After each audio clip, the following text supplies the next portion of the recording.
Hello, everybody. Welcome to another Dhamma meeting where we will discuss the Buddhist practices of charity, morality, and meditation.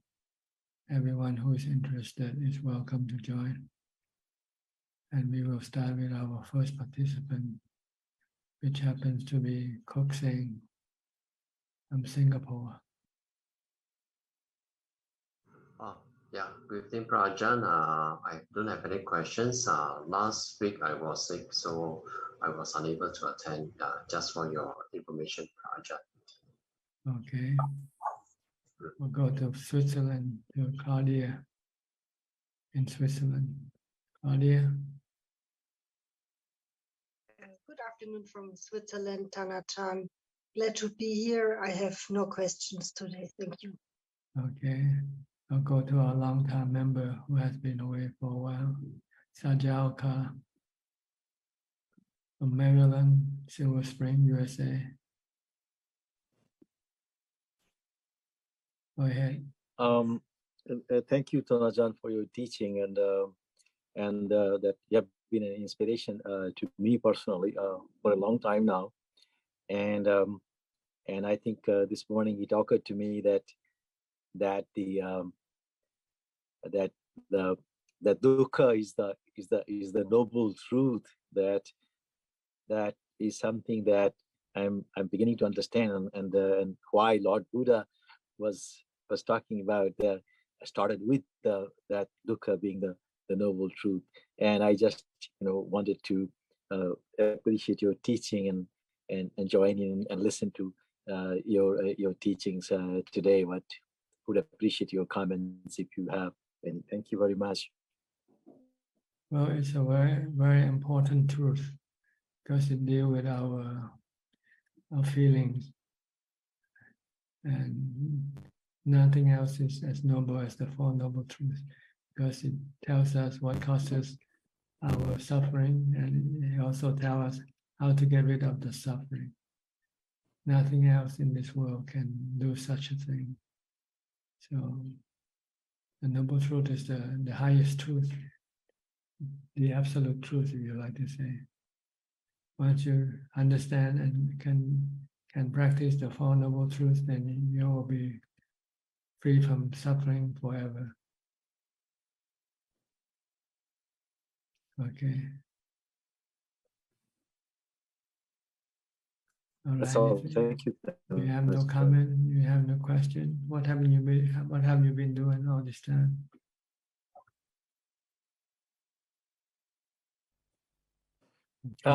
No, I have actually no comments, but I think I'm trying to practice as much as possible, and each breath counts, and time is running out, but I try to make the most of the time that I have, and so I think I consider myself very lucky to found to Dhamma, and also to come across a teacher like yourself. And I think that is something that I look forward to for the rest of my life, and would end it at that. Thank you very much. Yes, the chance of meeting the Buddha's teaching is not easy. In your next life, you might not be able to come across it. And you will be blind. You will know what to do every time you feel sad or lonely. But now you have the Buddha and his disciple and his teaching to guide you, to tell you how to deal with your sadness, your stress and anxiety and depression. Okay, good to see you. Yeah. Okay. Good to visit you also. Thank you, Tanajan. Yeah. Come again whenever you feel like. Even just show your face. I will. I would love to. Thank you very much, teacher. Okay. I'll go to Celia in Peru. Hello, Prajan. Nice to see you. I don't have questions today. I just keep practicing. But actually, what you told me last week about doing death contemplation was really helpful. It really brings me back, and then I can do actually anapanasati. So I wanted to thank you very much for that. Yeah, so just happy to listen today to the session. Whenever your defilement became stubborn, then you should treat it with death contemplation. Yes. I can see that it really works for me, like that contemplation and asubha. They're really, really, really good. I think that I should keep on my practice in that way. You're lucky that you can use this to contemplation, because for many people they're afraid, or they have revulsion, or they don't feel like using it, or they don't know how to use it. But you can use it. It's a very good tool to get rid of your anxiety and worries. Yeah. I don't know if completely get rid about them, but at least definitely calm them down enough, at least to be able to practice mindfulness and anapanasati. So yes, thank you very much, Ajahn. Okay, you're welcome. Hope you be well and healthy. Thank you. Thank you. Go to Anura from New Zealand. Anura. Hi, good evening, Ajahn. How are you? Good, thank you. Yeah, thanks for teaching, Ajahn. So I don't have a special question, but I may have one later. One comment is that last week you told me that it's important to get into jhana. So I listened to your teaching again, and then so when I meditate, I try to recall your advice, so that gives me more energy. Yeah, thank you for that, John. Okay, you're welcome. Thank you. Yeah. Go to Malaysia with Philip. Philip. Good evening, Ajahn. Don't have any questions, and glad to be listening in. Okay, Titima from Bangkok. การนมัสการค่ะพระอาจารย์ don't have any question ค่ะ Okay, B from Bangkok also. B Ravin. Hi, good evening, Prajan. Good to see you again. Yes, good to see you too. So, Prajan, I just have one question for tonight.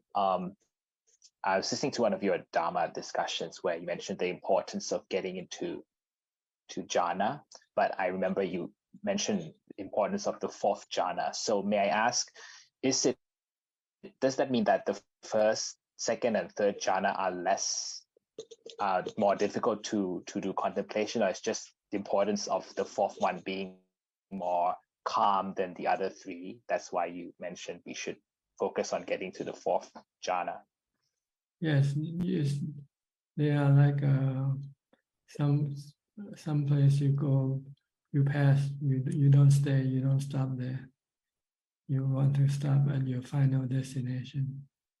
That's where you have the best feeling from the fourth jhana. Second, third, and fourth, they're still you're still traveling. You haven't got to your destination yet. So you should not be distracted by the result that you get from your first, second, or third. Just continue watching your breath, concentrating on your meditation object. Try to still the mind. That's why when then you won't have to do anything once the mind becomes still.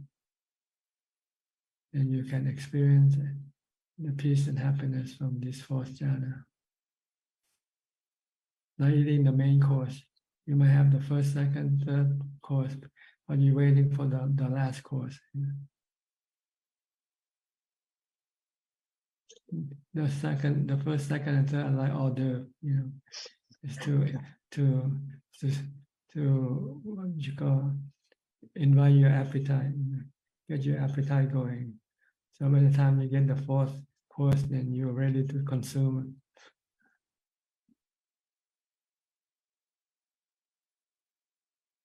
And sometimes the fourth jhana can come quickly or gradually.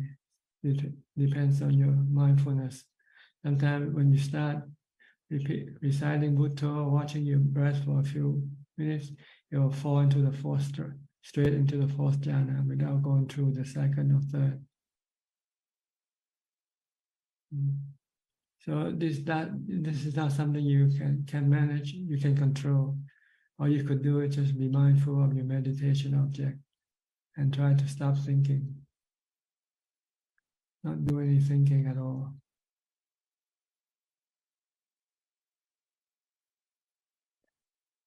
I see. So that means the first, second, and third, there's still some slight elements of thinking, but once we reach the fourth jhana, it's completely still. Yes. The mind. And it will be easy for you to manage. You don't have to do anything. Just maintain your mindfulness. And you don't have to do anything. Your mantra will disappear. If you're using the breath, it will disappear. You don't have to do any more focusing. But the other stage, you still need to focus on your meditation object. If you don't, you'll stop where you are. Won't get any further.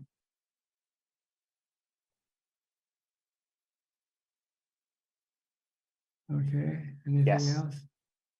Not for now, Thanajan. That's a very clear explanation. Thank you so much. Okay. I see Adeline just came in. Do you want to ask any question?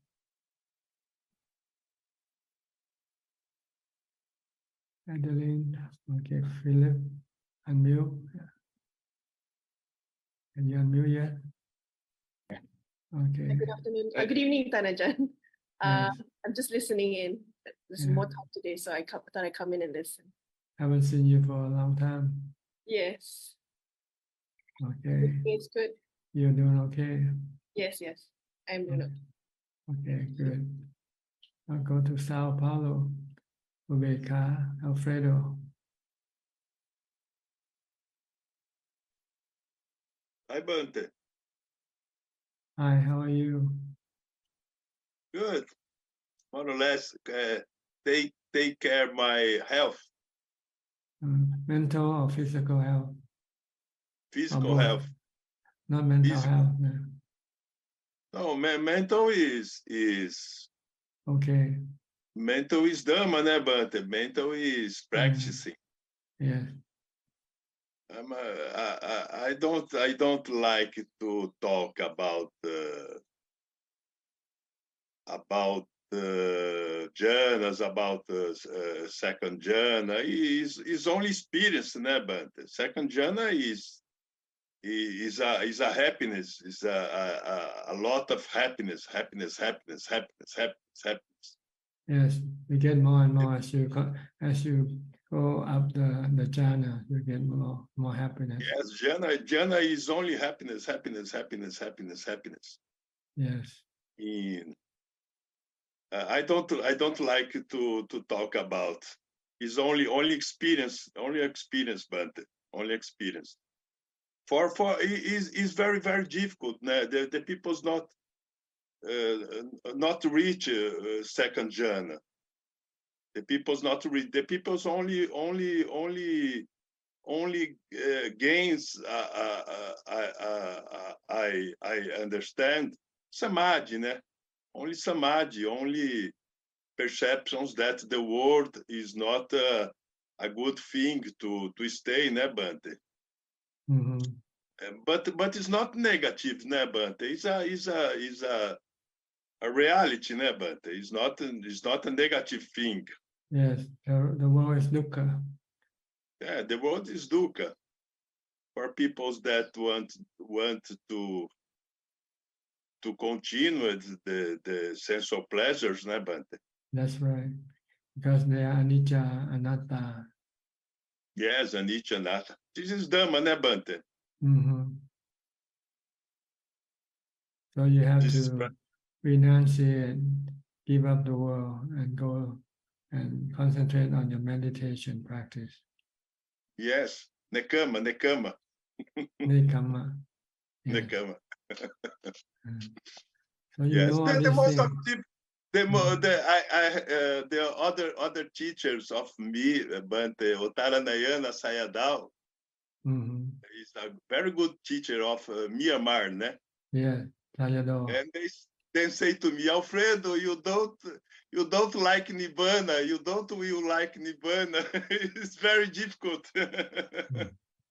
I think it's truth, but Nibbana is not to like. Nibbana is for experience, ne? No, if you practice, eventually you get there. If you don't Yes. do, then you'll never get there. Yes. So you have to Yes. keep pushing yourself forward. Practice more Yes. and more. Yes. Okay. Yes. Okay, Bante. All right. Next, tomorrow I will medicate of my surgery. Okay. Take the points. Take off the points. Okay. Take up the thread. Yes, yes. Okay. Hope everything goes well. Yes, thanks. All right.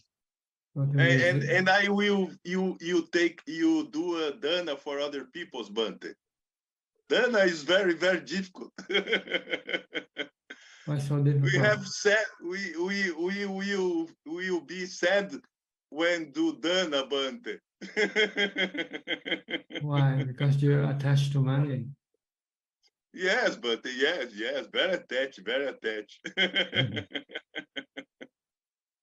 But you cannot But take money. it's normal, huh? You cannot take money with you when you go, when you die. Yes. But you can take dana with you. What? You can take dana with you. The happiness from dana, you can take it with you. Yes.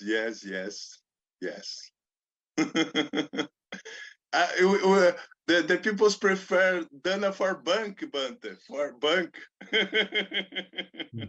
On bank. Ay. But it's necessary, né, Bante? The other peoples need money, need to money to resolve your problems, né, Bante? Yes. If you don't have any, then you cannot give any. You have to give it to yourself first. To look after yourself first. But if you have more left, you have left more that you don't need, then you can give to dana. Yes. Okay. Okay, Bante. Bye-bye. Bye-bye. Thank you, Louisiana, Doyle, USA. Is this your first time here? Yes, Tanajan. I met Tanajan when I went to Thailand maybe 5 years ago. 5 years. Where are you in the States? Massachusetts, Tanajan. I see. Okay. Did we talk? Did we have a chance to talk? I haven't been to Tanajan live Q&A before, so this is my first time. I hit at the right time. I'm very excited. But I'm also working, Tanajan. I hope it's not rude if I'm listening to Dhamma talk while I'm working. Is that okay? It's up to your boss. It's okay with us. I do have a question, Tanajan. Yes. When I meditate, I see beings. The beings also talking to me, Tanajan. Yes. You should ignore them. You should ignore them. Ignore them? They are distraction. And you really don't know whether they are real or not. Maybe it's just the mind creating these images. And they're there to distract you from your meditation. So you will not be able to achieve your goal. So don't pay any attention to anything that appears during meditation. Just keep concentrating on your meditation object. Because even when I'm trying to sleep, sometimes Tanajan is start talking to me. So I told him to stop talking to me, then it'll go away. Okay, we can tell them to go away. That's fine. Okay. But when I was meditating, this is the first time. Usually I just see them. They don't talk to me. This morning it was talking to me, and I was distracted because I start responding and I go, wait a minute, I'm meditating. I said, you shouldn't be talking to me. Yes, they cannot harm you. So you don't have to pay attention to them. Okay, so they can't. They can distract you. They will distract you, that's all. Okay. but they can't enter my body or. No, nothing. No. Okay. They cannot cause your mind to to get stressed or anything like that. Unless you react to them, then you might get stressed from your reaction. If you want them to go away and they don't go away, then you can be stressful. But if you just leave them alone, treat them like anicca, dukkha, anatta, natural phenomena. Okay, Tanajan. I also have one more question, Tanajan. When I go to certain house, there's this one house I haven't stepped foot because the last time I went there, I felt this sense of beings, but it was making me wanna to throw up, making me sick. So I have to leave the house. Is there any advice from Tanajan? I would like to go to that house again because it's my husband's grandparents' house, but last time I was there, it was the energy was making me really sick. Like I feel like there is being when you start to feel that they are coming into you, you should start reciting the mantra Bhutto, Bhutto, Bhutto to firm up your mind. If you have mantra, then the thing cannot cause you to have any reaction. Oh. Okay, just recite Bhutto, Bhutto, Bhutto. When you feel you start to have bad reaction, then just recite Bhutto. But don't wish them to go away because you cannot force them to go away. Okay. Okay, Tanajan. Thank you. You're welcome. Go to Dubai with Aparajita.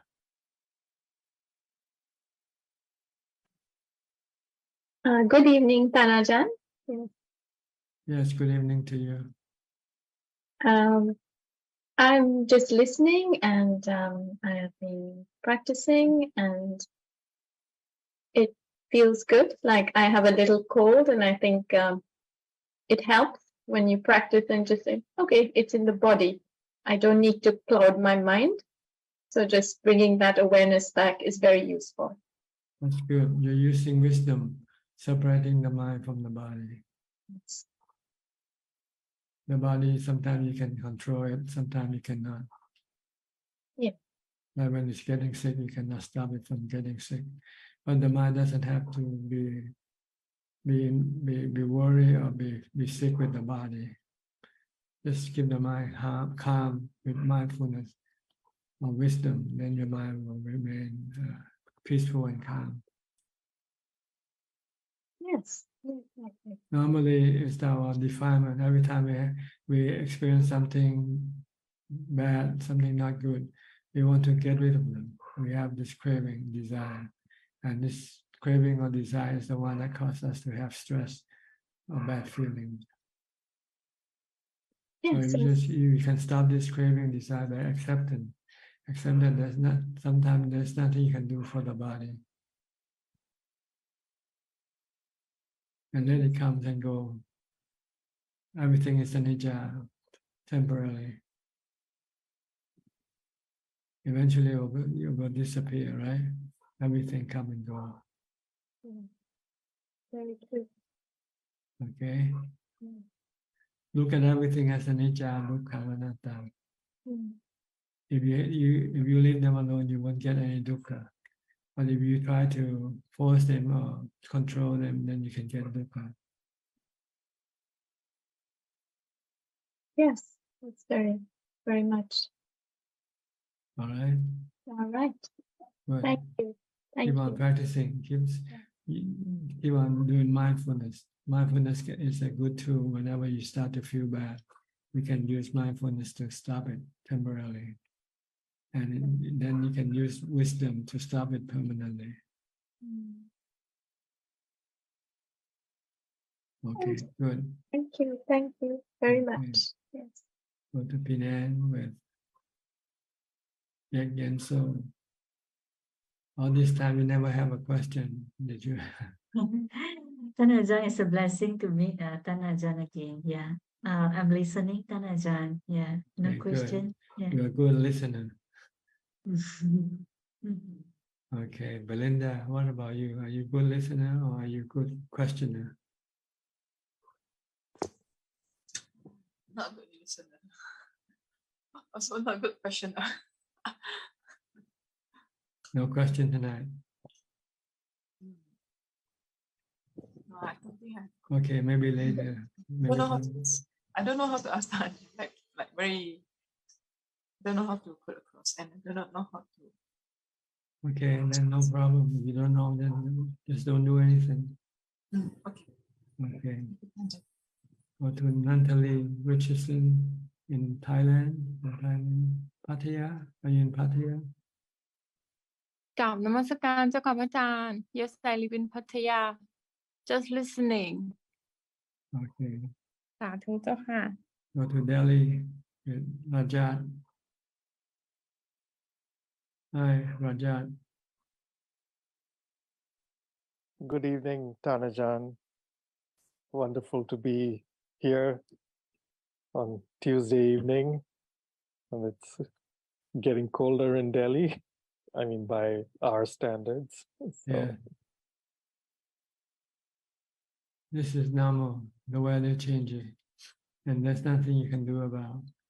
This is how you should look at everything. They keep changing. And they're not under your control. You can accept the weather, right? No matter how cold it is, because there's nothing you can do. So you should try to look at your body the same way, like the weather, or anything that causes you stress. The thing that causes you stress because you think you can do something with them, and when you could not do it, then you feel stressful. The Buddha said everything is anatta. Everything are natural phenomena. Yes, Tanajan. Okay. I have a few questions. Go ahead. Well, the first is, I think today is Upasota Day, and how should a layperson practice Upasota? Well, you should devote all your time on this day to practice the teaching that the Buddha prescribed. Dana, if you can give dana somewhere to someone, then keep the 8 precepts. This is a special day. So you want to keep the 8 precepts and abstain from worldly matters. No working, no worldly pleasure, no sensual pleasure. And then concentrate on your practice, developing mindfulness and meditating. And maybe you can also listening to Dhamma talks or contemplate on wisdom, but if you can. This is what the Uposatha Day means. I think it's translated as observance day for lay people. But Uposatha actually means a day for monks to come and recite the monastic code, the 227 rules that the monk has to observe. Monk has to keep reviewing this monastic code so they don't forget. Every 15 days, monk has to come and assemble, and then one monk will be the one who will start reciting this 227 rule for other monks to listen to. So that you cannot excuse yourself, say, oh, I forgot, or I didn't know something, But if you are constantly reminded of your monastic code, then you have no excuse for breaking it by saying you don't know. And this is the purpose the Buddha established the Uposatha Day for monks. But for lay people, it's just another observance day in which lay people should stop working altogether. And then if you have a place to go quiet, usually Thai Buddhists would go to a monastery, and then they can give dana to monks and keep the 8 precepts and find a quiet place to practice for one day and one night. The Buddha wants us to start practicing. And then this is the minimum at the start. Do it once a week. But as you advance, as you find more profitable or beneficial, then you would want to do more yourself. Then you might start to do twice a week, 3 days a week, and so forth. And maybe eventually you want to do it every day. So you might give up your livelihood, give up your way of life as a lay person and go live as a monk or something like that. Yes, Ajahn. I will try to follow this. I normally do not eat on this day, and whole day, just not the evening meal. All day. All day you fast all day. That's good. Yes. It can help your practice because your mind will be more alert and mindful. Yes. But just don't fast for the sake of fasting. Okay. Fasting is a tool to enhance your mindfulness and help push your practice further. Because if you eat, you feel comfortable, you feel lazy, you might even feel sleepy or drowsy, then you won't be able to practice mindfulness and meditation. Yes, Ajahn. I have another question, and it's about sleeping. How should one sleep? I've seen that I completely, lose all my mindfulness, and sometimes I wake up and now, as I said, it's becoming colder. I tend to linger a little longer in bed, which I don't think is right. Before you go to sleep, you should set up your mind that as soon as I'm awake, I will get up right away. No lingering on the bed. And you should sleep about 4 or 5 hours a day. And the way to do this is not to sleep on a comfortable bed. Sleep on hard floor, bed with hard floor, or sleep on the floor. So you don't have too much comfort. That will encourage you to sleep more. As soon as your body has rested, 4 or 5 hours is enough for resting the body. Then the body will get up, will wake up. And it's up to you. Once you know you have awakened, you should not let your defilement ask for more time to sleep. You should get up as soon as possible, right away. So before you go to bed, you have to set up this goal first, this determination. And as soon as I'm awake, I'll get up right away. So that I can do more practice.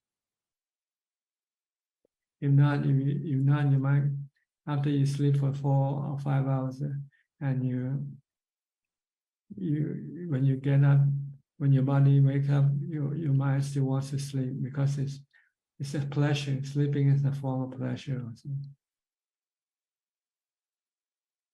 Yes, it is also one of the nivaranas of sloth, I think. Yes, sloth and torpor. Sloth and torpor. I just, Ajahn, if I can ask you for a little clarification. You just mentioned that, first we use mindfulness to stop something temporarily, and then we move to use wisdom to stop it permanently. Can you please clarify this with an example, if possible? Because when you use mindfulness, you just stop the action, the defilement action, preventing it from doing anything. By defilement only works when you think. When you don't think, then the defilement cannot work. You have to think of food before defilement will have craving for food come out. But if you don't think about food, then craving for food will not come up. So this is mindfulness, using a mantra to stop thinking, for instance. But with wisdom teaches you the truth of consequence of your action. Yeah. If you crave for food, you will be always addicted to food. And when you have no food to eat, you will have dukkha. Or if you eat too much, you can also get dukkha from eating too much. Overweight, and you can get sickness from overeating. So when you see that, eating too much is really harmful to you, or sleeping too much or whatever, then you don't want to do it. And this is way of wisdom, reasoning. Teach your mind the truth of your action and your consequence from your action. That if you go after anything in this world, they are all anicca, dukkha, anatta. They can change, they can disappear. And when they change or disappear, you will feel sad or feel bad. You'll get dukkha. So when you see that whatever you do will in the end produce dukkha, then you say, you better not do it at all. This is wisdom.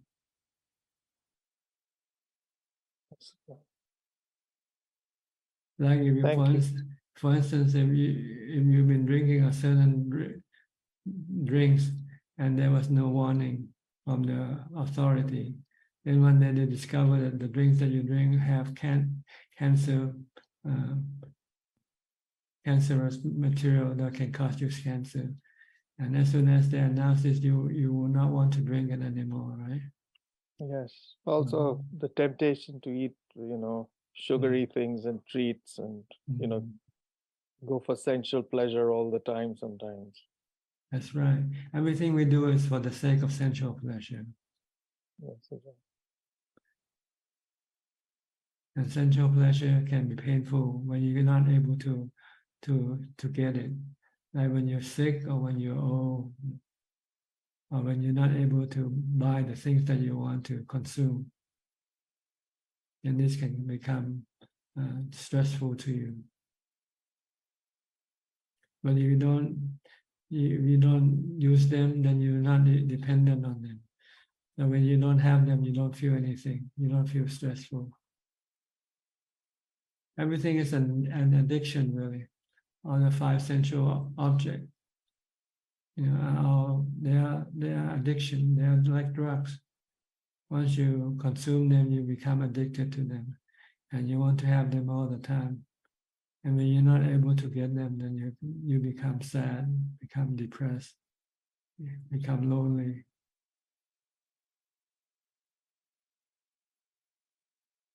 Okay, because sensual objects cannot give you contentment. They cannot fulfill your mind with contentment, but they instead creating more desire, more cravings in the mind when you consume them. Yes, So they weaken the mind in every way. They weaken your resolve. They make you lazy. Yes, they're one of the nirvana, hindrance, sensual pleasure, and enjoy or endow in sensual pleasure. So you want to try to stay away from them. Don't seek pleasure from them. There is a better form of pleasure which is not harmful. That is from your meditation practice. Yes, Ajahn. Okay. Yes. Any more questions? No. Right now, I will try to assimilate this. Thank you, Tanajan. You're welcome. Intan from Indonesia. You haven't come in since you left Wat Yan. What happened? Good evening, Ajahn. Now I'm not well. I'm infected by virus when I was in Bali. So I now not yet practice like I told to Ajahn. Ajahn, I read Ajahn book Beyond Birth. Now I more understand about my condition, and I want to follow step by step from that book. Good. You can do it. You'll get to where I am one day. Because that's how I did it. Okay. but I not yet finished that book. Oh, I see. Just reading it. Mhm. Just looking at the map. You Yeah, haven't started yes. traveling yet. You have, once you Yeah. finish reading, you should start travel. Mhm. You or else you The won't. book is very detailed, so I more understand how to do it. Okay. Understanding is not enough. You have to Mhm. you have to practice it. Yes. And that's the hard Thank you, part. Ajahn. Because Mhm. your defilement will start to resist you, Mhm. put up opposition to you. Yes. But you have to think of the Buddha and all his noble disciples. Mhm. They're not afraid of obstruction from the defilement. They just keep pushing harder and harder. And then the Mhm. defilement will start to retreat eventually. Mm. Okay. Okay. You get well now, right? Are you well now? More better. Okay. Get well soon. Thank you, Ajahn. Okay. Gary from Singapore.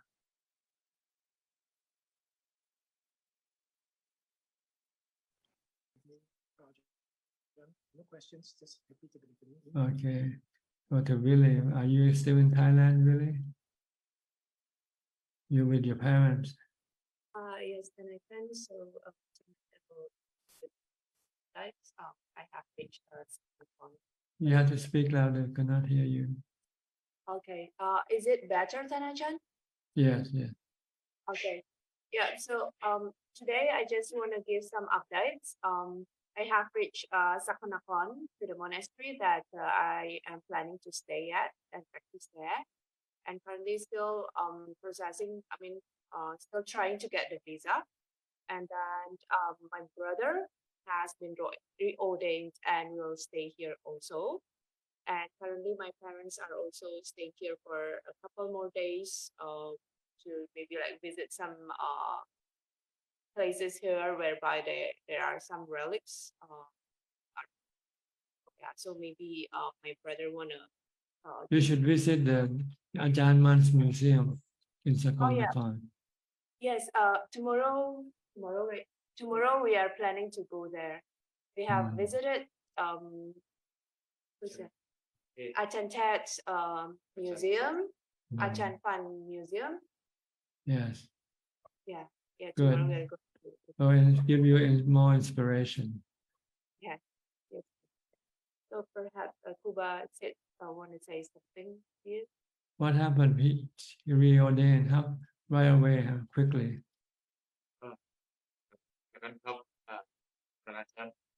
First, I will say, I'm sorry I cannot fulfill your instructions to stay at least 5 years. Did you have difficulties or you have problems? Actually not. Actually, I'm pretty, at least from the feedback from the communities there, and I can see myself, I'm actually progressing pretty well on the curriculums or the educations there. So I have my patimok and the Wat, the duties for the Upa Ajahns. I think I'm pretty well. I'm on the track to become the Upatak, my teacher. Your new teacher. Yes. What is his name? Ajahn what? My new teacher. Yes. Lumpo Suchai Anutaro. He's a disciple of Lumpo Put Anio and Lumpo Pan Achro. He used to stay with Lumpo Put at Korat Wat Salawan for about 19 pansa at least. Now Yes. he is about 56 pansa. Okay. And he welcomes you to his monastery, ordain you for you. Yes.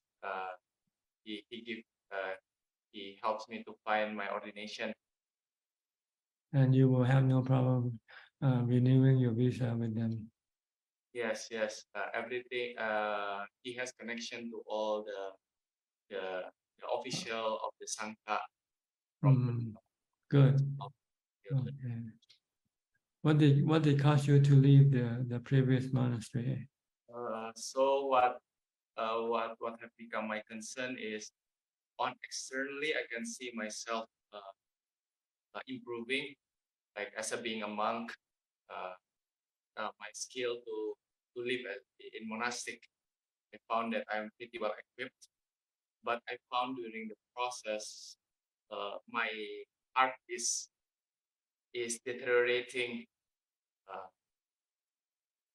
because I'm dealing with a lot of people as well. And then as I send my mind out to learn a lot of things, a lot of monastic skill set, that's where I found what I come to ordain in the first place, which is just to work on my heart, just get a simple calm, a simple peacefulness, just become more restrained, become a kinder person. This, when I see myself, when I realize that I'm actually going in the opposite directions, even though externally I'm pretty well developed in monastic. Maybe I'm not patient enough because the monastery and the teacher priority is actually to make a competent monk first, like for the first Kanwasa, so that we are able to really have a full competency to become an abbot, to lead actually a temple. And then for Bhavana and the inner work, it is like a lifetime works, but he tries to equip us the skill set first, and then with that skill set, then we have our ability to as a monk, and then the rest, the inner work, that will be our lifetime works as well. And he considered the core Wat Patipat, all of these duties supposed to help the inner work as well. I try to follow. I mean, I don't bring my personal view of what I should do. I should practice. So I try to really embrace this kind of a different approach. I found for me, at least, my heart actually deteriorates to the level that I'm not ready to let go, that it leads to doubt, because what I have now is not the thing that I want. I become a more competent monk, but what I really want, I just become a decent human being, less defilements, be more patient, be more kind. This is where I lost it. So the trade-off, I just cannot take it. So I decided, because I cannot change the place, cannot practice at least at that place, because it involves so many people. The place is not tailor-made, like these people can do some exception practice. The place is too large to accommodate it, things. So I decided this is not for me, and I find a place where I think it's more aligned with what I'm seeking for, which is just to solve my inner problem first, and then afterwards, yeah, I can give my life to Sasana later on. But this is just a matter of priority. It's my consideration. And does this new monastery allow you to do more practice than other things?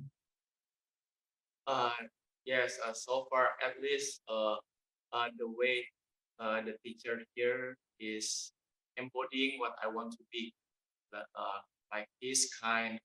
He treats. Yeah. He is like a role model, as a source inspiration for me as a monk. So. And you think you'll be able to do more meditation here? I don't think it will be what is it, more meditations as a time, because this is a small monastery. Right now there is only the teacher and one samanera to count all the duties of the monastery. So I think the responsibility cannot be avoided, but at least the environment, because it's a more tight environment. Whereas at the my previous monastery, it's like 150 monks that come from various backgrounds with various motives. So the community, the day to day, is it's like I'm back to a company working basically just in a monastery setting, where there are a lot that really riles up the defilements, even though doing the monastic duties. But here, uh, uh, with less people, I think this aspect at least can be reduced, because I found actually the duties of monastery is not a hindrance, but the involvement with so many people with just like a really just like my office work, basically just a different kind of work. So you like you like a place like Khao Chion when you were here. You have nothing to do but practice. yes, that will be my ideal place. Actually, I found one when I'm looking for the next place. First I come to Wat Yan, and then I just accept the reality right now. And then I'm going to Wat Nan, where I found when I'm looking for the teacher from the Sai Luang Por Cha, a Westerner that also embody or share the same value like Tan Ajahn, like Vivek, exclusion, and then just focus on Bhavana, not much people, not too much external works. But unfortunately, at that place, the dynamics is also this similar like Wat Yan, but it's on the beginning phase, so I cannot get any ordination, or the place is not suitable. The teacher said that it's just real of this place. So I'm moving to looking to Chonburi, to several monasteries, and then I found one that exactly like Khao Chion. I can do there is a Kuba Ajahn as well there, and the community is only about 7 to 8 monks. So and I can do the Ekasan, the meditation as well. There is a support for that.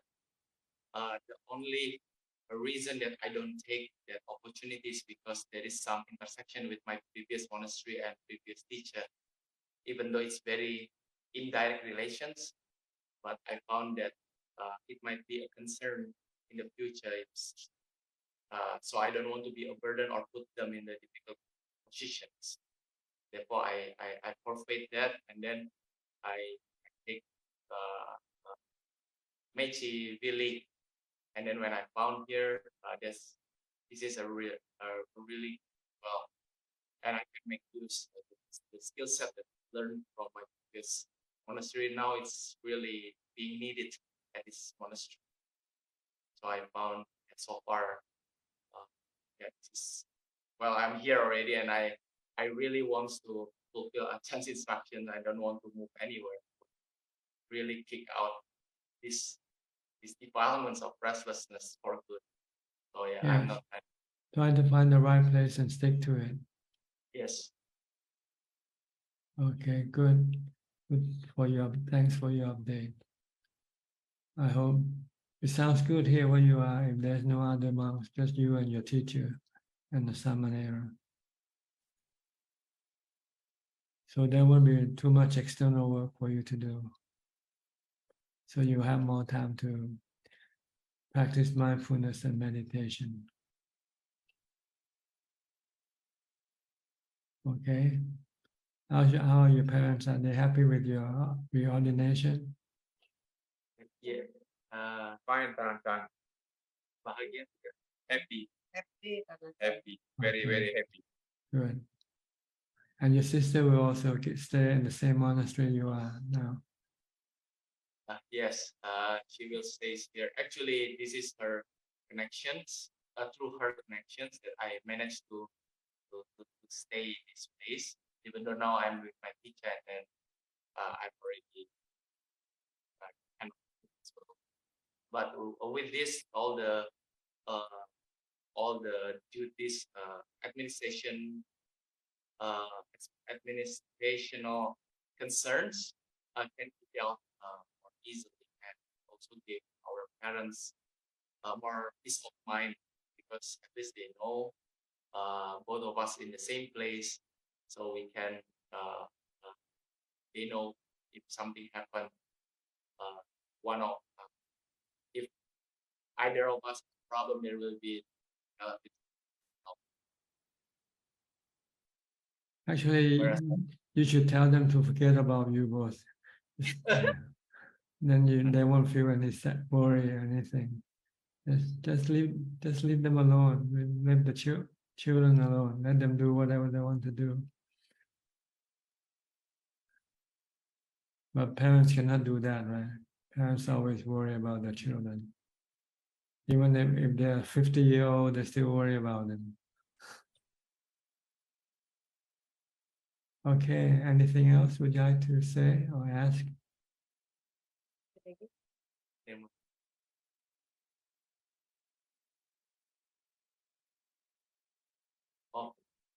So my mother asked, is it good for the parents to support their son, which is me, to disrobe from my previous ordination? Well, it's not good to what you call to convince or to make monks disrobe, because being a monk is the best occupation.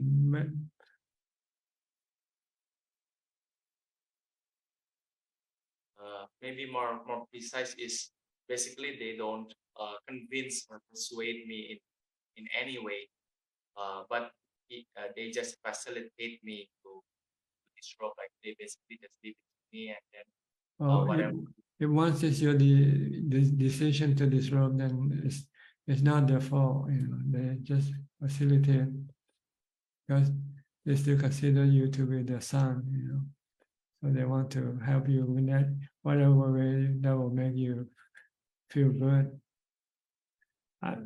Except not breaking the precept by doing it. That's all.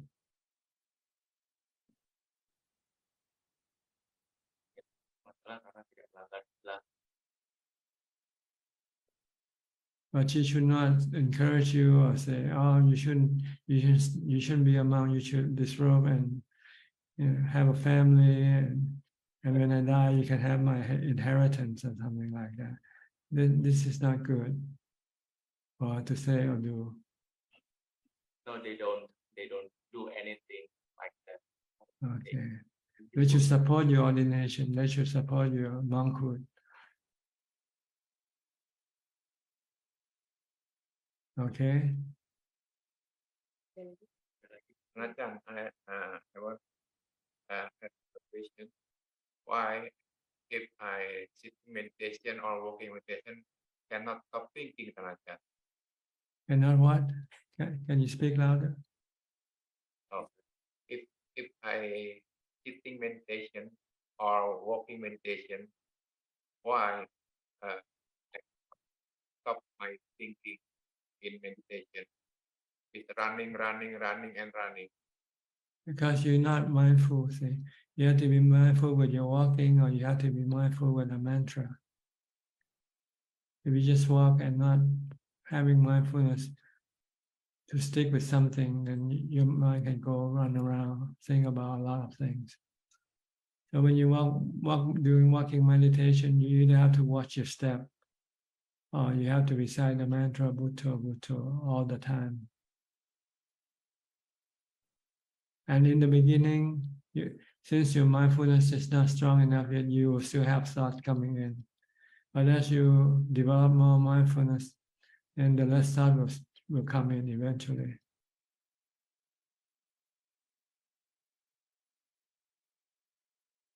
So just keep being mindful whatever you do, not only just when you do walking meditation. You should be mindful from the time you get up to the time you go to sleep, either reciting a mantra or keep watching what your body is doing. Then when you practice walking meditation or sitting, you'll find that you don't have much thought to disturb you.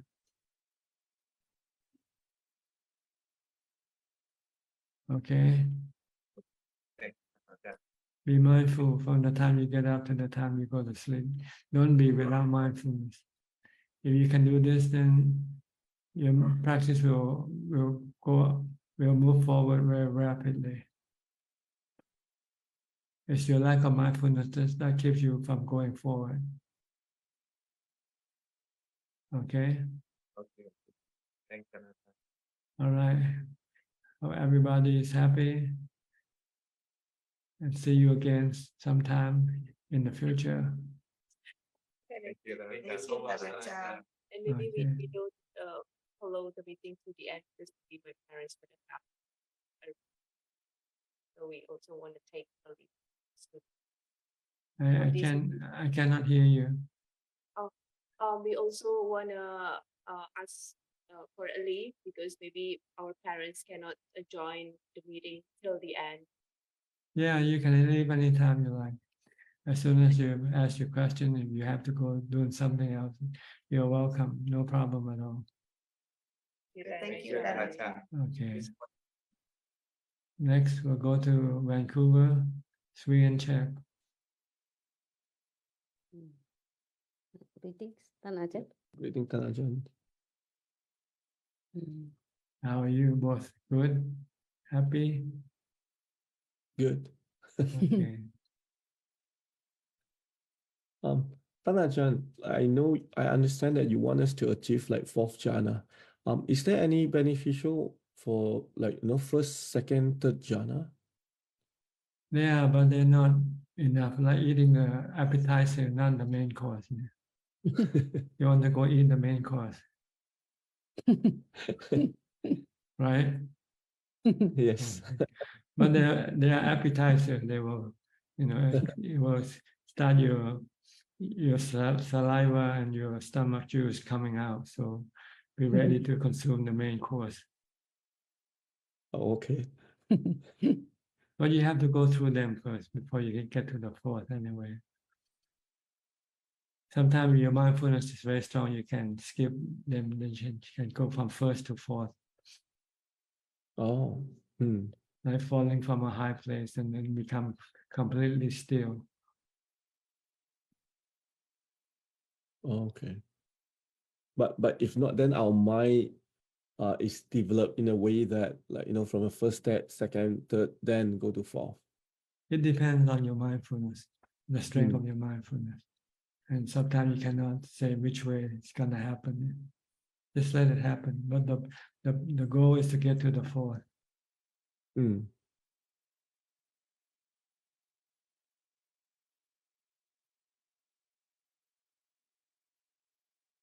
Okay. Thank you, Ajahn. And you check anything? Just now you said we cannot take our money with us when we die, but we can take the dana with us. Yes, the happiness from dana, the happiness from giving. This will stick with your mind, go with your mind. The happiness stay with them. Huh? Yes, because it hasn't yet produced the result. So it can only produce the result when the body dies. And this happiness will then support your mind to go to heaven, make your mind heavenly. Oh. Because you have a good feeling going with you, happiness going with you. Oh. But if I already forgotten about all that I've done, Yeah, it doesn't matter. It's contained in your mind automatically. You don't have to remember it. Oh. You don't have to remember the deed. Because it keeps your mind happy already. Oh. You don't have to remember the good or bad karma. Once you do it, it produces a result right away. Makes your mind happier or sadder. Depends on your karma that you do. Oh. A sad mind go to hell, a happy mind go to heaven. But then after you have consumed this happiness in heaven or hell, then it will expire. Then you will have to come and reborn as a human again. Oh, And then you will have to do more good or bad karma again. human mind is neutral. Human mind is like a depository for good or bad karma, Oh, for happiness or dukkha. oh.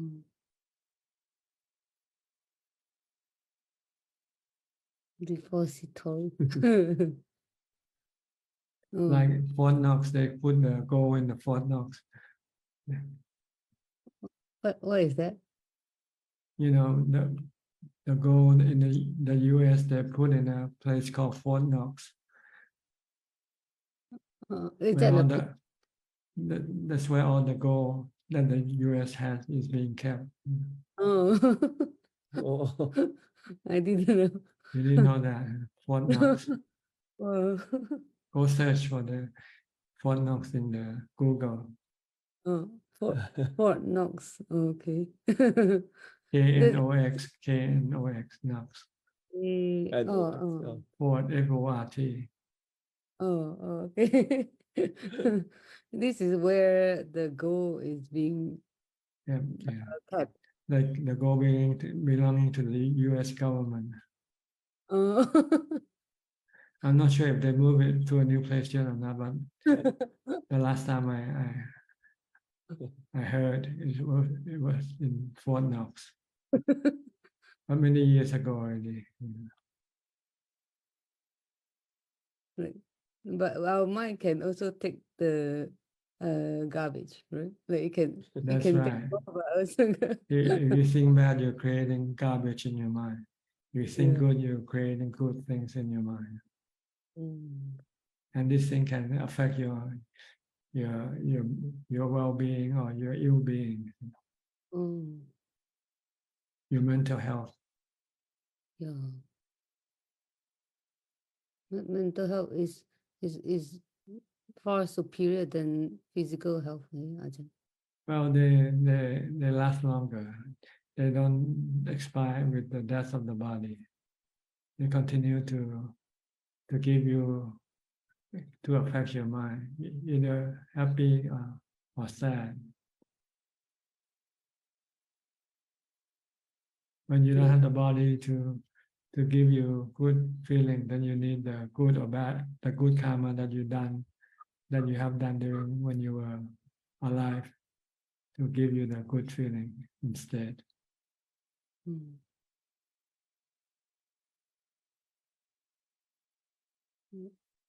I really love the video, the short video you just posted about death, like what preparation for death. I think it's a Thai session, but you answer in English, and it's been edited and put on the Facebook. Yeah, about preparation for death. That's a very nice. It's like getting ready to travel. See, when you die, you move on to the next world.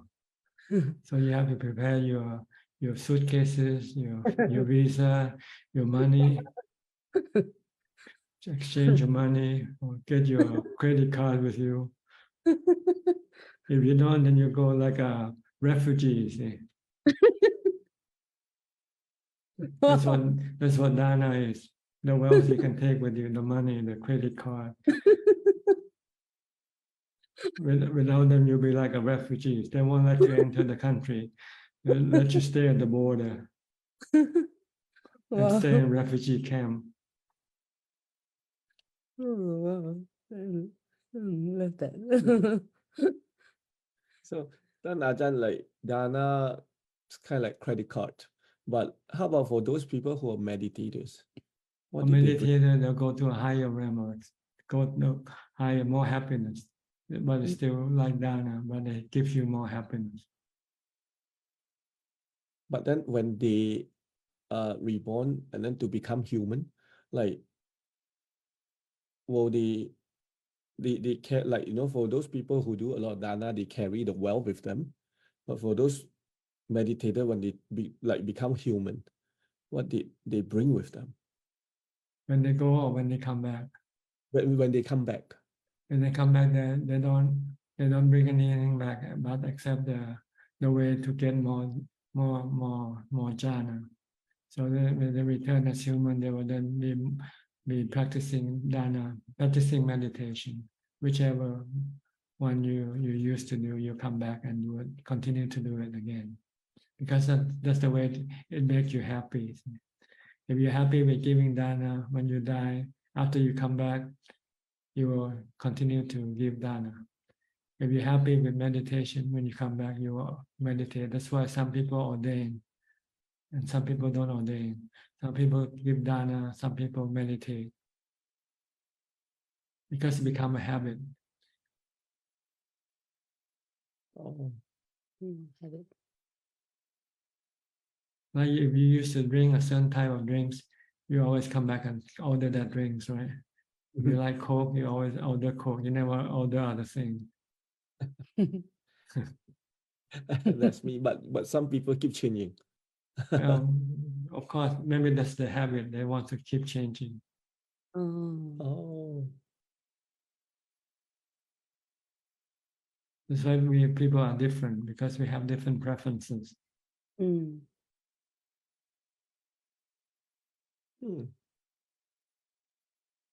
Okay. All right, we'll go to another couple, also in Canada, Toronto. Dr. Piao and Dr. Indira. How are you, Bhante? How are you, Bhante? Very Good good, morning thank from you. Toronto. You're welcome. I have a question, Tanajan. Like when a person is in jhana, like when you enter the first jhana, you know you're in the first jhana in that blissful state. And also the fourth jhana, it's kind of complete stop and the equanimous state. But in between, how would one know that you get to the second or the third jhana? Like how would you? You don't really, you just keep focusing on your meditation object.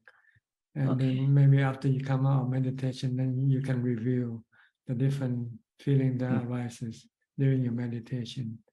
You say, oh, this is when I get rapturous, this is when I get happiness, this is when I get ubeka, equanimity. Yes. It doesn't tell you you're in the first jhana. Like the elevator this day, they tell you you're on the 7th floor. So you pass the exams and you go back to your notes again. Yeah, just to review what happened. When you, how did you pass it? But when you do meditation, you don't do it, because if you do, you won't get anywhere, because you won't be concentrated. Yes. So because you're not allowed to writing the exam, you're not allowed to look at your notes. So when you meditate, you're not allowed to review what stage are you in now. If you do, you get stuck right there. You won't be able to go forward, because you're not. You're thinking that means you're checking a tick box. Absolutely. You're not concentrating on your meditation object anymore. That's true. Yeah, no, that's why. That's the problem with a lot of always people. asking. A lot of people who study the scripture before, when they meditate, they want to know exactly where they are. Tick box. Yeah. That's me. Yes, he always talks about this.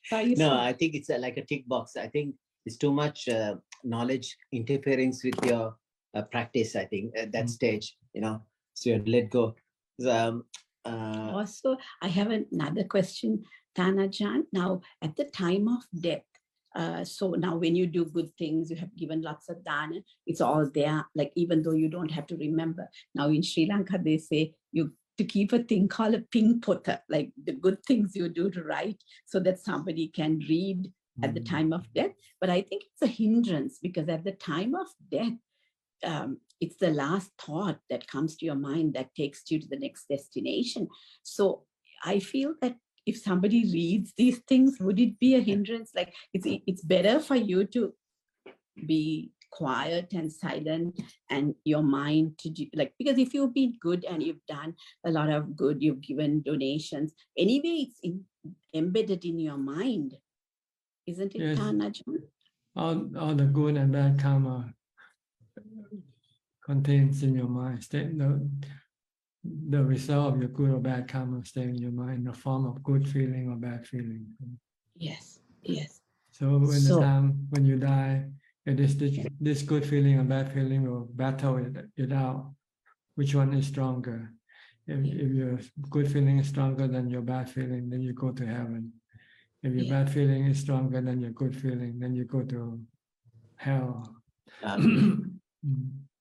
Yes, I understand. Thank you so You don't need to keep a diary. Yes. diary. Yeah, I know. No, we don't. But a lot of times when we go for that to listen to Dhamma talks, a lot of monks mention that. So I always wanted to ask you about this because I always felt it's better to be quiet and peaceful and let your mind do the work than. Yeah, I guess. Thank you so much. These are habits like embedded in the mind, I guess, during this life. Now, when you die suddenly, say for example, I think you answered this question partially. I guess do these habits, the nature of the habits are transmitted to the next life. So these are like the immediate next life, or like it could be now our habits. Every life. They don't die with the body. They stick with the mind. Yes. If you used to do something when you were born as a human, you do that something again. If you don't like something, you will continue to dislike that something again. Look at yourself. Sometimes you don't have to be people to tell you what to like or not to dislike, right? And your like and dislike is not the same with your wife either. No. Okay. And I got corona. She didn't get corona. I got sick. Like I got COVID again. This is the second time. Yes. And I looked after him. I did everything, but I tested negative. I think I had bad karma. She had good karma. She had good thoughts. I had bad thoughts. Anyway, I recovered. I took the medication. So as a good patient. When you get sick, it doesn't have to do with karma. It's just how well you look after your body. Yeah. You can call that good karma, but it's not past karma. Yeah. It's your present karma that's causing your body to get sick or to have good health. This is more depend on your new karma, your present karma. Yeah, I think nowadays, like a lot of patients do come. We don't have the mask rule anymore, so they do come and to the office. So with the COVID, a lot of them. So sometimes test in the office and it's positive. So they say, no, I have a cold. So sometimes it's very hard to, it's like going to the battle, like the war, you're going to get hit with bullets. Yeah. But fortunately, it's not as not harmful as before. No, I took the, yeah, that's true. That's true. That's true. But I also took the medication. There's a medication available now called Paxlovid. So the 5-day treatment, I think within 2 days I was negative. So which is good. Good. Yeah. So that worked out. Thank you so much. I will we'll let you go and I will come back if there is time. Thank you so much, Ajahn. Teruan Saranai. Okay. Good luck to you. Thanks. Okay, we have Ivira. Are you Ivira? Have I spelled your name correctly? Have I pronounced your name correctly? มีดาสวัสดีค่ะ อยู่ที่ไหน Where are you from? อยู่พัทยาค่ะท่านอาจารย์ You want to ask any question? No, I just want to listen. Thank you. Oh, okay. Mira, okay. Mira. How are the children? Okay. Yes, all good. Thank you very much. Everybody happy? Everybody happy. Yeah. Okay. Good to see you. Good to see you too. Yeah, you can join us anytime you like, every Tuesday night. Yeah, I joined every video on Facebook, but it's not. I don't know where to get the password all the time, so I just watching on YouTube because I'm not asking. I have many questions, but not something that I would like to ask, like in public. Yes. Okay. You can send in question to the comment in your Facebook or YouTube, and don't and ask them not to mention your name. Thank you, Kha. Thank you. Okay. Hope everybody is happy and continue to be so. Yes. Hope you well too. Yeah, I'm okay. Thank you. Good to see you. Okay. Bye bye. Go to Alvin. Alvin from Malaysia. Good evening, Tan Ajahn. I haven't got any question in the moment. Just listening. Thanks, Ajahn. Okay. Yeah, Vela. Okay. Alexa Aroka. You change your name into Vela? Oh. Hello, teacher. You listen me? Yes, I can hear you. Okay. Hello, teacher. Hello, nice to see you again. Thank you for accepting me. No, that's my email, and I was a candle designer in the beginning of the 2001, and that's the email I have since then. And Vela mean the candles. I had industry of candles before, and then I keep the same email. And Aroka is my back name, you know, huh? Aroka, Yes. yeah, Panama Lapa. That's right. Nice to see you, teacher. Did you just come in?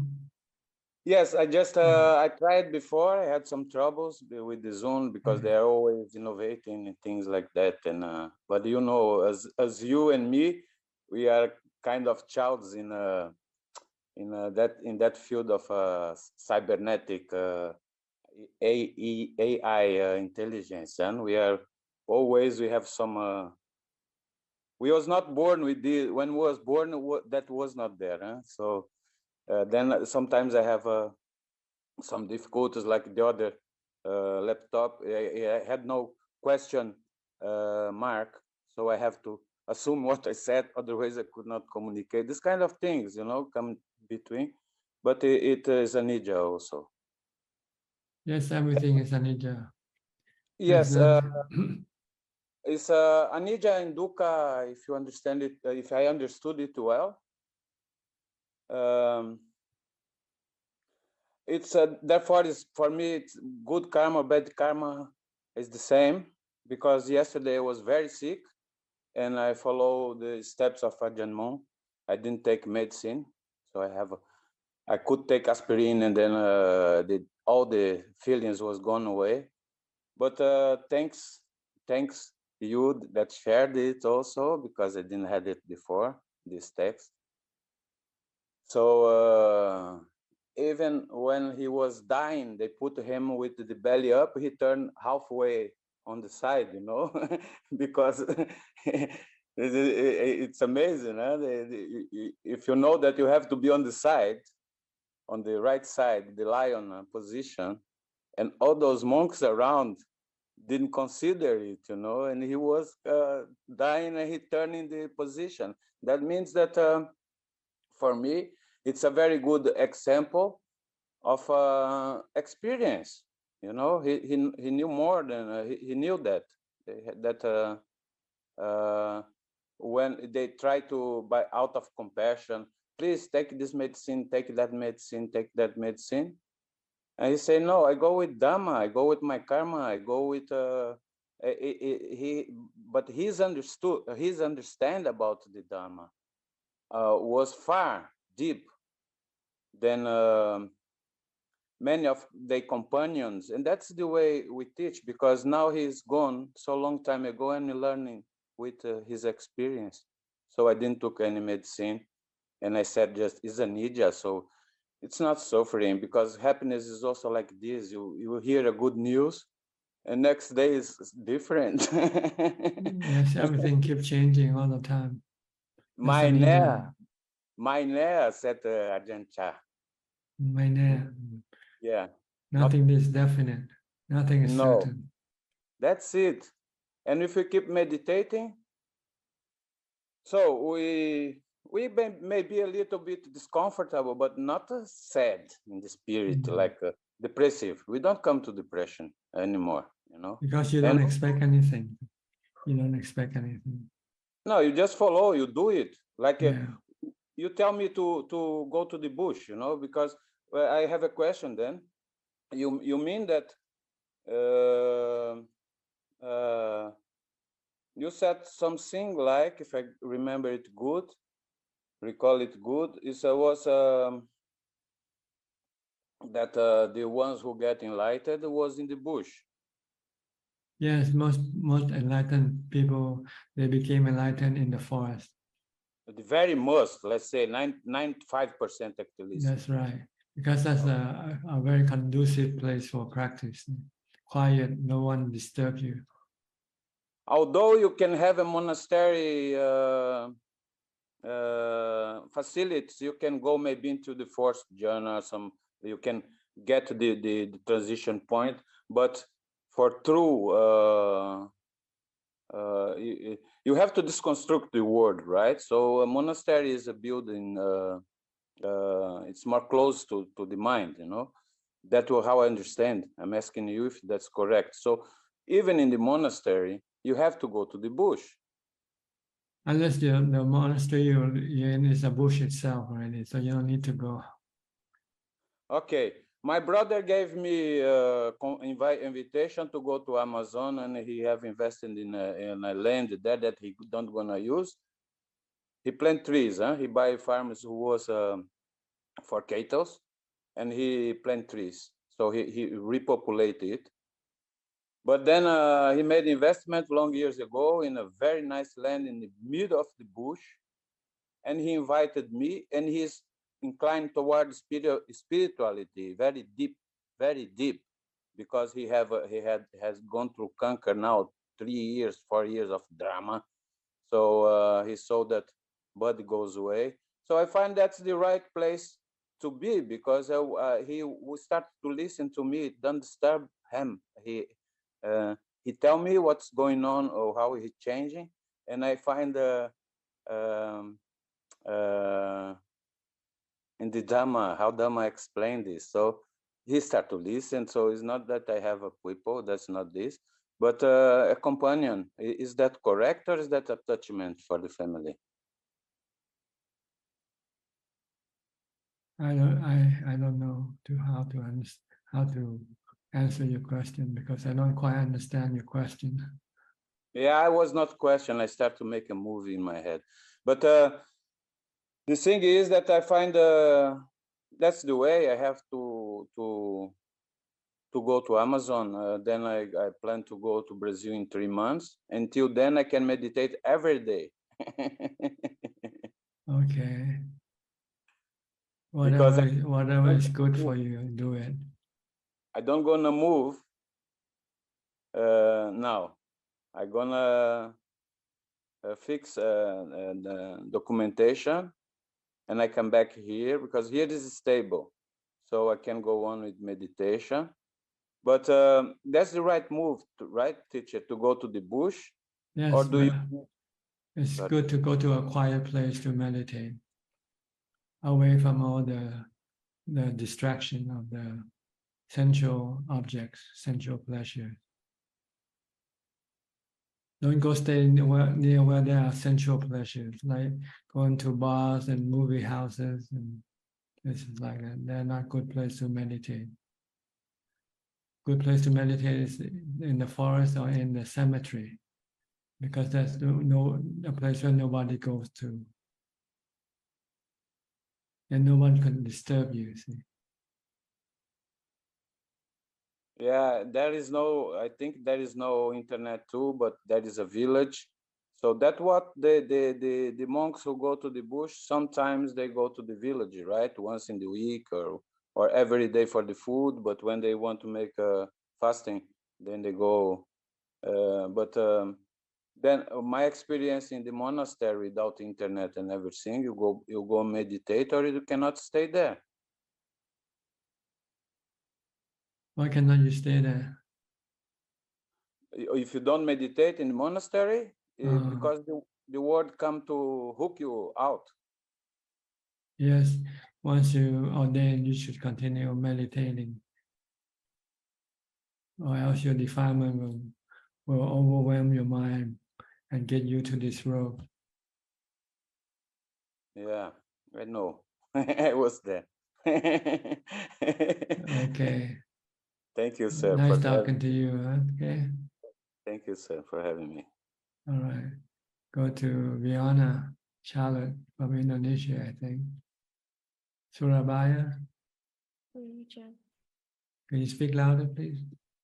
Yeah, my name is Ajahn. I want to ask about what's the differences of the wrong view that has been destroyed by the Sotapanna about the self view and the self alone by the Arahant. What are the difference between them? Between the wrong view that has destroyed by Sotapanna and the destroying of the self by the Arahant. I don't quite understand your question. Can you repeat what's the difference between an Arahant and a Sotapanna? It's about the wrong view about the self. Oh, see, a Sotapanna can see that there's no self in the body, but he still see there's a self in the mind. But with an Arahant, he doesn't see any self in anything, in the body or in the mind.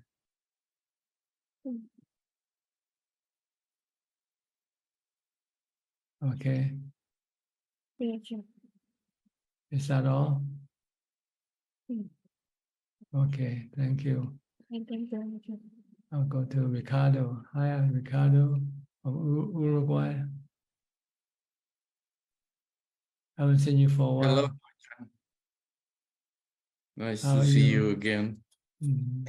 I'm fine, I'm better. My health was not good, but now I'm okay.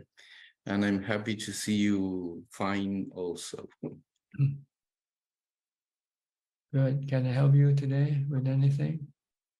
I'm just listening. I'm happy to be with all the Sangha from all around the world. So thank you. Are you still living secluded, alone, or? Yeah, I'm alone in Bella Vista and I'm alone. Yeah, trying to practice. Good. You don't have to join any retreat for your practice now. No, I can. You can do it Depends on your on own. me.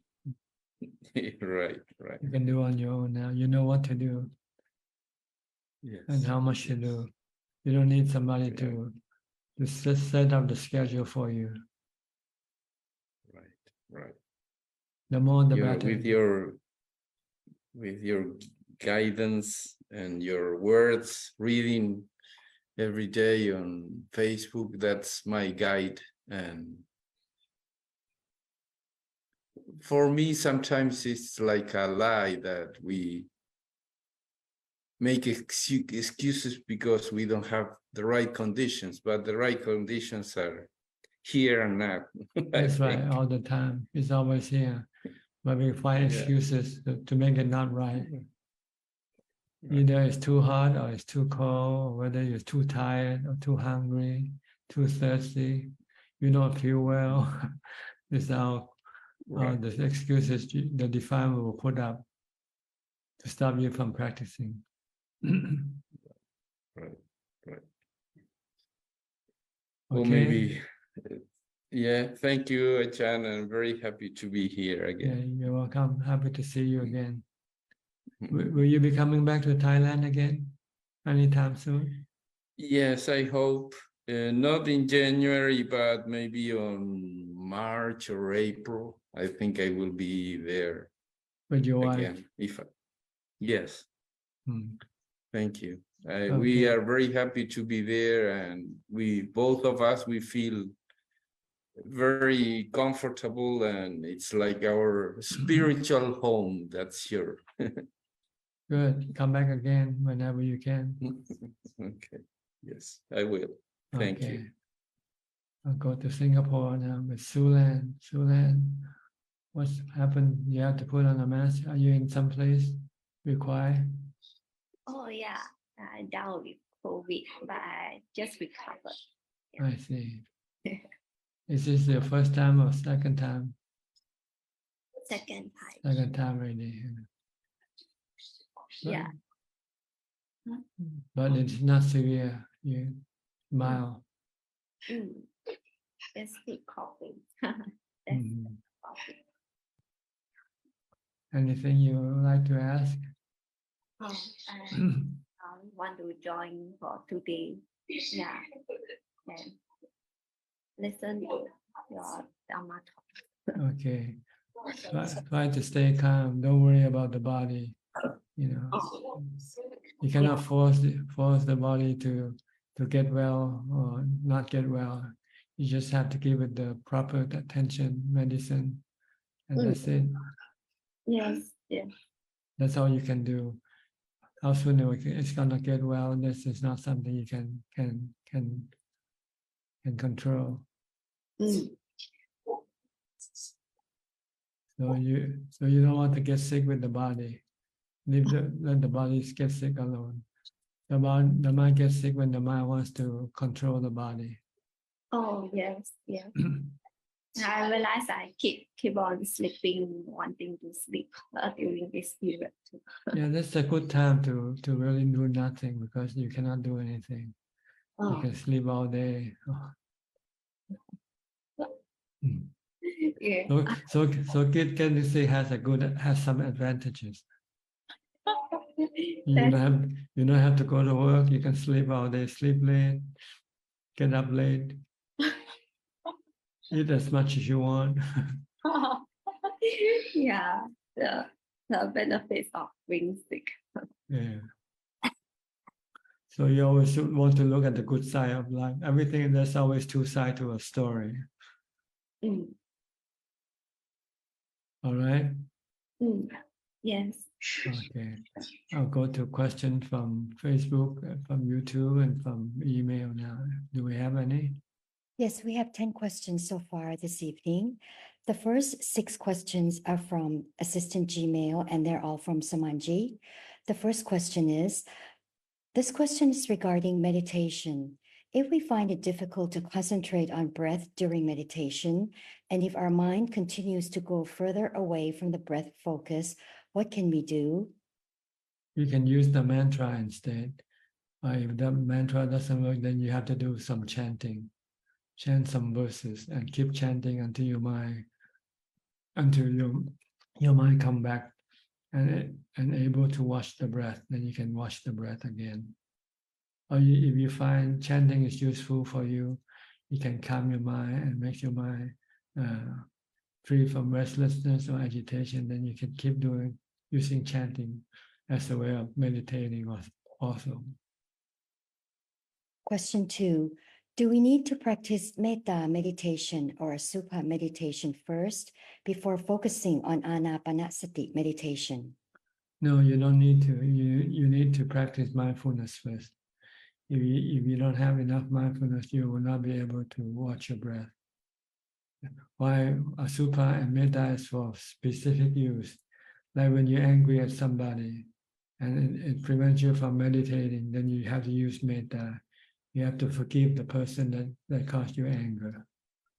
And if you have any sexual desire, then you have to use asupha to calm down your sexual desire. Then you can come back and meditate. But if you don't have these issues, then there's no need to do any of this contemplation. But you might need to do a lot more mindfulness than with any meditation practice. You have to do more mindfulness before you come in and meditate. If you start to come in and develop meditation and mindfulness at the time of meditation, you won't have strong enough mindfulness to calm your mind. Question 3. Should we discontinue meditation if we continuously get disturbing thoughts during meditation and start it after a while? Well, if you find it impossible for you to continue, then you just have to stop. but there's a way that you can continue. But whether you want to do it or not, now you can use the mantra Bhutto Bhutto, or you can go through the 32 parts of the body, reciting the name of the body part, hair of the head, hair of the nail, and keep doing it repeatedly until your mind becomes calmer and wants to continue to meditate. The mantra will always solve a lot of this problem. Question 4. A reader of mine said she continues to get disturbing thoughts of opportunities that she had lost in her life during meditation. What advice do you have to offer to such people who find it difficult to concentrate on meditation practice due to a disturbing past event? Well, the problem is they don't have much mindfulness. So when they meditate, they cannot prevent the mind from thinking about other things. So one way to fix this problem is to do more mindfulness before you meditate. And then when you meditate, you still have disturbing thought, then you should switch from watching the breath to using the mantra instead, or do some chanting instead, until this disturbing thought stop coming in. Then you can come back and just watch your breath again. Question 5. When it comes to animals, just like human beings, some are better off than others. For example, zoo animals lead miserable lives with restricted freedom, while the animals live in the wild live a carefree life. Does an animal living in a zoo with limited freedom have to suffer thus due to a bad karma that it had performed in a previous birth? It depends on how you look. Yeah. Sometimes being in a cage is good, you're protected and you're provided with food. Yeah. But if you live in the wild, then you have to look for your own food, and you have to look after your life, because you might end up being eaten up by some other animal. So it's just a matter of how you look. And good or bad karma sometimes doesn't have anything to do with this situation. It just happened to be happening, like being in the wrong place at the wrong time or something. But the way to solve this problem is to accept your lot. If you're in the cage, accept it, then you won't feel any stress. If you live in the wild, just accept it. Question 6. There is a view that animal rights activists cannot do much to make the lives of the suffering animals better, because those animals are born to live like that. Is it true? Can humans do anything to make the animal lives better? Yes, you can help some of them, but you cannot help all of them. Like some have dogs living with them. They take care of the dogs or cats and so forth. So you can only do so much. The next questions are from Facebook. The question is from Tanik. Hi, Bante. How to observe the Kilesa and not listen to them? Oh, you cannot observe them now yet. You don't have the strength to not let them influence you. You have to practice mindfulness first and meditation to get into the 4th jhana. Once you get that, then you will have the tools to deal with your defilement when they come up. You can stop them. The next question is from Terry Shi. Good evening, Tanajan. What is moral virtue and how can a layperson practice it to perfection? It's abstaining from killing, from stealing, from committing adultery or sexual misconduct, and from lying. These are the morality. The next questions are from Pauline Soon. Can Ajahn explain how to recite Putto, Putto, Putto in meditation practice? Maybe breathe, inhale, put, and toe, exhale. And for walking meditation, put, step right leg, toe, step left leg. Is that correct? You can do that, or you can do just the mantra alone without having to watch your breath or watch your step. You don't have to link them together. You can walk and just recite Bhutto, Bhutto. The goal is to prevent your mind from thinking about some other thing. Or if you're watching your breath, you don't have to link it with Bhutto. But if you want to link with them, it's okay also. But it can become cumbersome or burdensome. Not doing it alone. Doing alone is much more easy.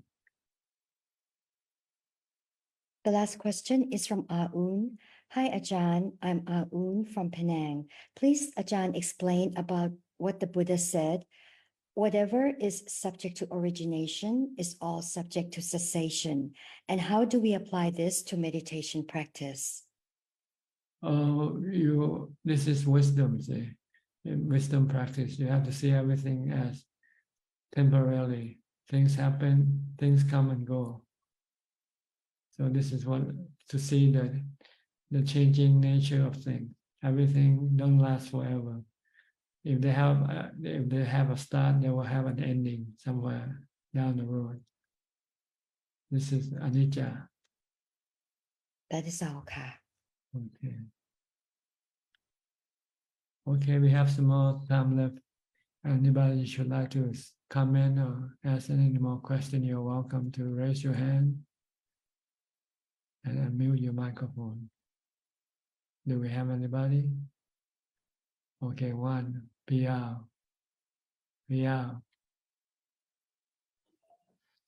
Sadhu, I'm wondering now when you talk of the Noble Eightfold Path, I mean, that is the path that leads to Samadhi, which are defined as the 4 jhanas. So we need to work on the Samadhi, Sama Sankappa, Sama Vacha, Sama Kamanda Jiva, and so on, till we get to Sama Vayama, Sama Sati, Sama Samadhi. That is the culmination of the path, with the Samadhi being the 4 jhanas. Now, when you talk about Sama Ditti, what exactly that means? Because Venerable Sariputta has given many different ways to arrive at Samadhi in one of the sutras called Samadhi Sutra. Is it many ways? But obviously there must be one way which is easier, like maybe looking at the from the first description is like the akusala mula, like looking at the what are the akusala and the 10 akusala it talks about, and then lobha desha moha. So having the view of this akusala mula, is it the main way? Or I mean, maybe the other list is just added to complete the list, like 4 noble truths and so on, the four nutriments. There's a long list, but I believe the first one is the most important, looking at the akusala mula and lobha desha. This is like a view of having that, okay. And then then comes sama sankappa, the right intention of that, and then the speech comes after that. How do you look at that, the right view in you, how this way? Well, the Noble Truth, the Eightfold Path, the purpose of the Eightfold Path is to get rid of your dukkha, see. And so you have to have the view which cause your dukkha. And there are 2 causes. One is your cravings. When you crave, you start to have dukkha. And another cause of your dukkha is your bad karma. When you do bad karma, you get bad feelings. You have dukkha from doing bad karma. So this is the right view in the Noble Eightfold Path. Just to know the causes of your dukkha, your suffering, your mental suffering, and they're just 2 of them really. One is your cravings. The second is your bad karma. So once you know the causes, then you start to think that I should then remove this bad karma and remove this craving. How do I do it? By right action. When you do right action, you are stopping bad karma. Right speech, you stop your bad karma from doing bad karma. And then you also have to have right livelihood. You don't want to hurt other people when you make a living. And you don't kill or steal in order to make a living. So this is right livelihood, and this will take care of your the cost that caused by your bad karma. But then there's another cause that caused you to have dukkha is your cravings, and this have to depend on the right exertion, to practice mindfulness, to exert on mindfulness, to develop mindfulness and to develop jhana.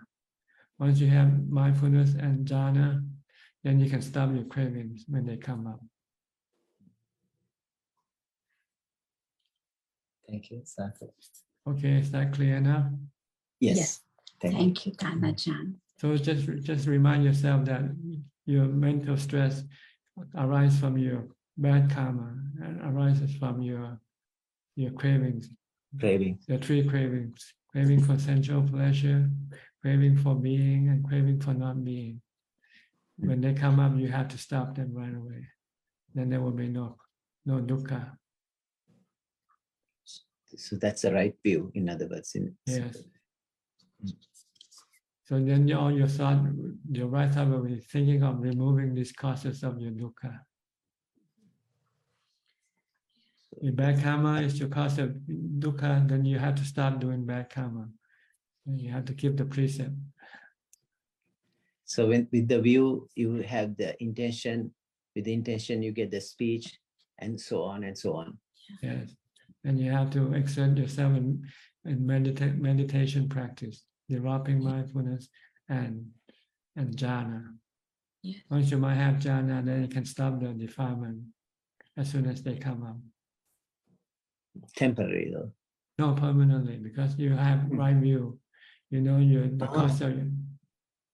But if you don't have right view, then you only stop them temporarily.